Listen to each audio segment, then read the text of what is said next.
I just got that. You have to accept where you are in life.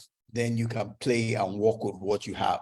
You cannot work with what you don't accept, right? So first place is accepting it, then using it to win in life. There's a serenity prayer, that we're reminded in the book.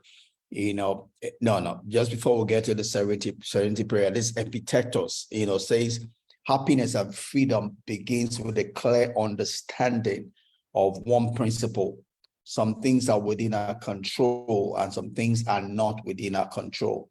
That's a given part of life. And Epictetus knows this well because Epictetus himself was born as a slave. So he understands or understood what it means to be restricted in life. It's not about fighting against the restriction, but accepting your limitation and making the best of it, using your supposed limitation to win in life, to win the game of life, right? So sometimes when we don't accept it, then I will struggle with it. That is the Buddha would say that's a root of suffering. Buddha puts it this way: say attachment is a root of suffering. When you don't let go the thing you no more have, or the thing you want to have and you don't have, then you put yourself through suffering. Like we popularly will say, pain, is pain is not something we control, but suffering is that which we control by the attachment we put to things, right? We need to come to the place to be brutally honest with ourselves, wherever we find ourselves, and make the best of that place where we find ourselves. So that's important. And we come to the serenity prayer, which says, God grant me the serenity to accept the things I cannot change, courage to change the things I can, and wisdom to know the difference. That's important. We lose control of life. We lose the our vantage point of life when we struggle with reality, right? So the question then goes in the book, says, is there a link between social connection and the risk of dying at any age?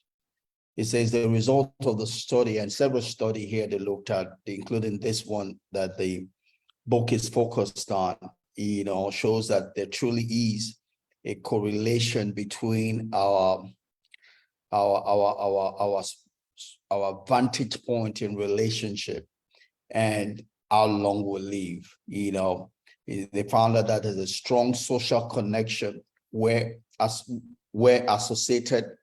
is associated with increased odds of living longer, regardless of a person's location, age, ethnicity, or background. So irrespective of where you find yourself, your ability to relate outright, accept your reality, and make the best of it, makes the best of it, protecting the relationship you have, your relationships in that particular instance, right? Your ability to relate with others, will determine how long you live. And that they found to be true, respective of the area, the location, the country, the ethnic, the age bracket the study was done. So we all share common humanity, and that humanity determines how the quality of our life and the length of our life, right? Whether we're going to live a good life or not. And the length of that life, also our ability to relate with ourselves and others, has a good correlation with that, So relationship, and that's building point on relationship that as a book emphasizes. And we'll go on and says, what makes us happy, right? So talking about what makes us happy, says our intentional activity counts for a lot when it comes to happiness, right? Our intentionality, makes a whole lot of difference in our happiness or the lack thereof. Our ability to be proactive, our ability to take charge of the issues of our life, our ability to have our what do I call that thing now? Our belief that the events of our life, we're able to control the events of our life, right? There are things we cannot control, but there are things we can control, and if we focus on that, that goes a long way to increase the quality of our life, So our actions and choices make account for about 40% of our happiness. That's what the study finds. About 40% of our happiness is determined by the choices we make and what we do, right? So the way we feel in life is determined only in part by what happens around us, right? And to a great extent to what happens inside of us. What happens inside of us goes a long way to determine the way we feel, whether we're happy or not, right? So what's that thing? It's the word for it. It's a psychological word that's escaping me right now. But our ability to believe that we affect our life goes a long way to determine whether we're happy or not, right? So the chapter ends with the word, the engine of a good life. What drives a good life?